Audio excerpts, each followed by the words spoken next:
We're here at the hottest, the driest, the lowest point in North America, Death Valley National Park. And today, we have put together the perfect one-day itinerary so you can see all the best spots in the shortest amount of time. Let's do this!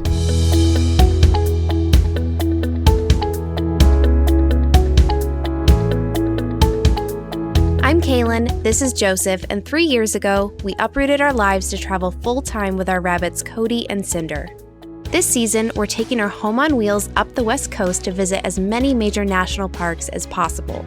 And after spending the winter in Phoenix, hiking in Sedona, soaking in hot springs outside of Las Vegas, and finding the best Instagram spots in Valley of Fire State Park, it's finally time to cross our first national park of 2022 off the list. We're leaving on time. How about that? We started our trek at 8 a.m. from the town of Beatty, Nevada, which sits right outside Death Valley National Park. This community doesn't have a ton to offer, a few places to stay, a couple of restaurants, and a Family Dollar to grab a few supplies, but you will see a lot of burros. They've basically taken over the entire town, but they're super cute. Driving into Death Valley takes quite a while, and you'll feel your ears popping almost the entire 13-mile descent. Before we arrive at our first spot, allow us to share a few things you should know before heading this way. This park is huge. Our one-day itinerary will only cover the east side of the park, but there's definitely plenty to do on the west side at another date. It's 54 right now. We'll see how much hotter it is once we get into the actual park. If you're coming from Beatty, Nevada like us, expect a 20-degree difference when you reach sea level. It will be much hotter in the park, so dress appropriately. Speaking of temps, pack a lot of water and snacks for your day of adventure. The air is incredibly dry, and you'll find yourself needing a drink more often. I need some water.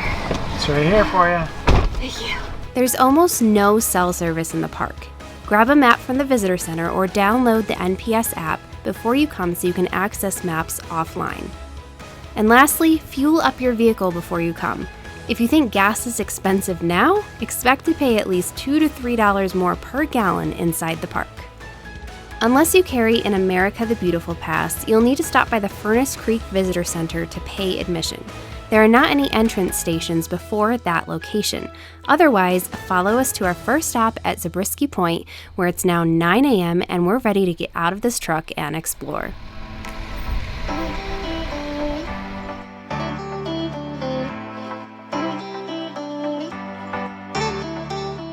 You know, they have the Grand Canyon of the East or Yellowstone of Rocky Mountain National Park. Well, Zabriskie Point is the Badlands of Death Valley.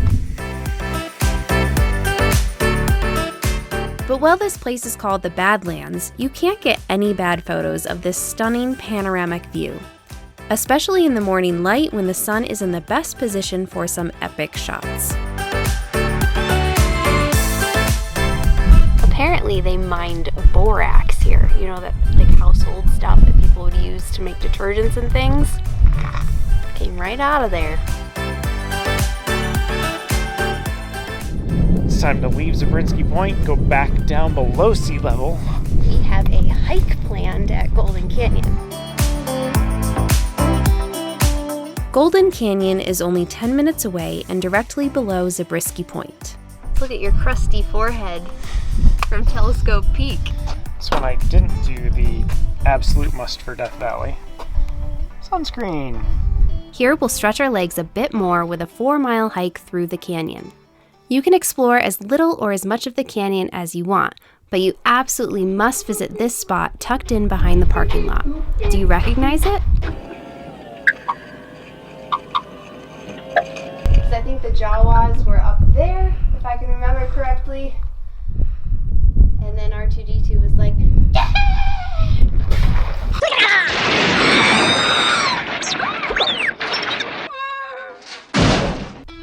Quite a few places in the park were backdrops for Star Wars movies.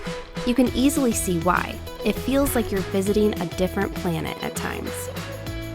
An alternate way you can do this daily itinerary is skip Zabriskie Point, come to Gold Canyon, then add 2 miles to the hike and hike up to Zabriskie Point, which is right up there, and then finish the hike from there.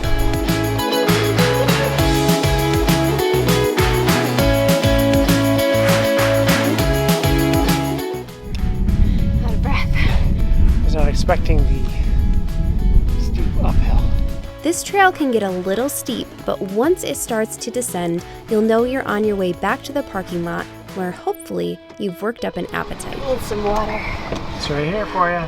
Thank you. It's almost noon, and so we're gonna drive 5 minutes to Furnace Creek to eat lunch. By the time we get here, it's just starting to get to the heat of the day, which is nice because this place is like a little bit of an oasis in the desert. There's a small area called the Ranch at Furnace Creek where you'll find a few restaurants and a general store. Prices are pretty high for both, so we opted to pack our own sandwiches and eat on a nearby bench while enjoying a much-needed reprieve from the desert sun. Lunch. I just licked my finger and it is so salty. Like Death Valley is just making me sweat everywhere. After lunch, pop on over to the visitor center if you haven't already to get your photo by the temperature sign outside the building. Now it's time to drive deeper into the park towards Badwater Basin, but before we get there, we'll quickly stop by Devil's Golf Course, which is just 20 minutes south of the visitor center. This place is called Devil's Golf Course because it is said that no one but the devil would play on a course this rough. The quote-unquote golf course is made up of jagged rocks formed from salt crystals. Honestly, the terrain here is just insane and sharp. It is so unique. You have never seen anything like this anywhere else. Just as long as I don't fall and break a leg or cut myself up on anything.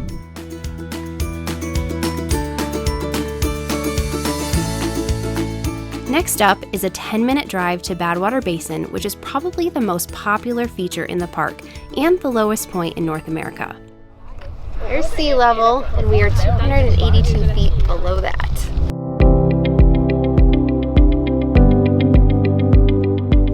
I want to see those iconic white salt crystal polygons. Similar to the Devil's Golf Course, this basin is made up of salt crystals left behind from an ancient lake.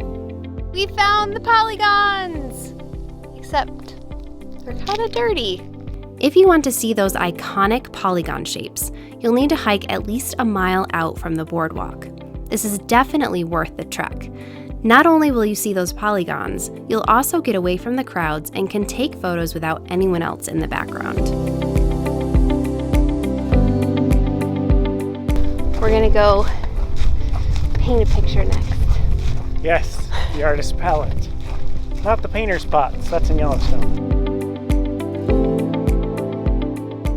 For a truly stunning array of colors, drive 20 minutes back north to see Artist's Palette, which is on a 9-mile one-way road that winds through towering hills. I'm just gonna skate down.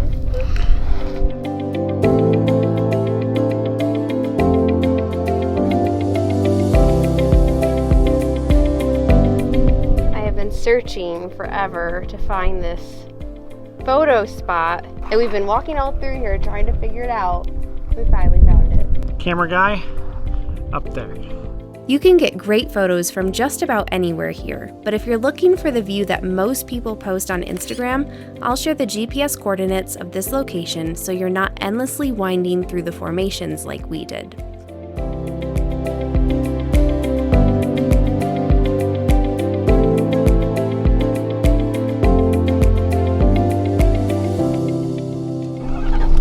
Back in the car, you'll finish out the remaining 4 miles of the road, which weave in and out of the canyon.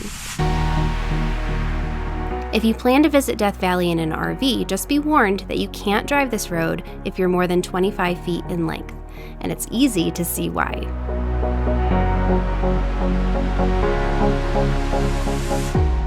What's this I see?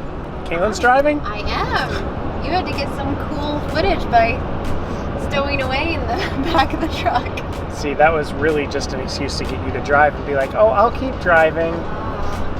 Notice I needed the cool video just before a 30-minute drive.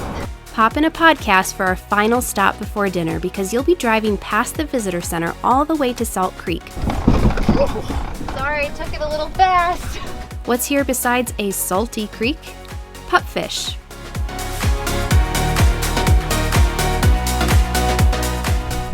fish are so cute. These adorable fish, if fish can be adorable, are one of the few remaining species here in Death Valley and are most likely spotted in the spring. You can also take the half-mile interpretive trail, which follows the creek via wooden boardwalk. It's about supper time right now, and the only really budget-friendly, I guess, restaurant in this place is the Badwater Saloon, which is by in the Stovetop Wells area.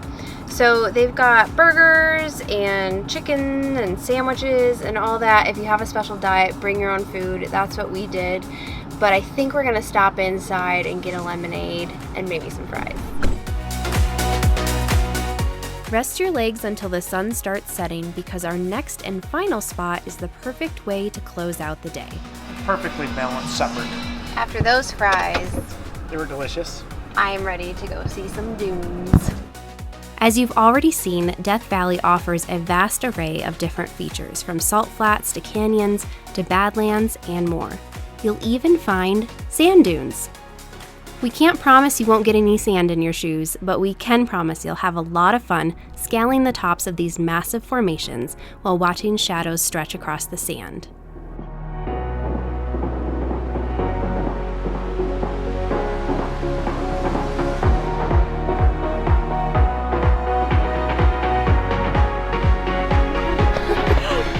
I almost bit it. This is also another Star Wars filming spot. C-3PO and R2-D2 crashed here, which is shown as the planet of Tatooine in the film. My, what a desolate place this is.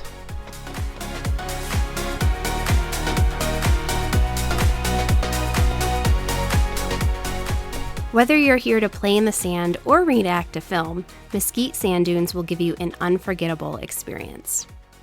That was a packed day. Yes. And of course there's more to Death Valley that you can see, but our goal was to give you as much of an immersive experience as possible in one day, getting you away from the roads, down some of the trails, and just seeing what this park has to offer.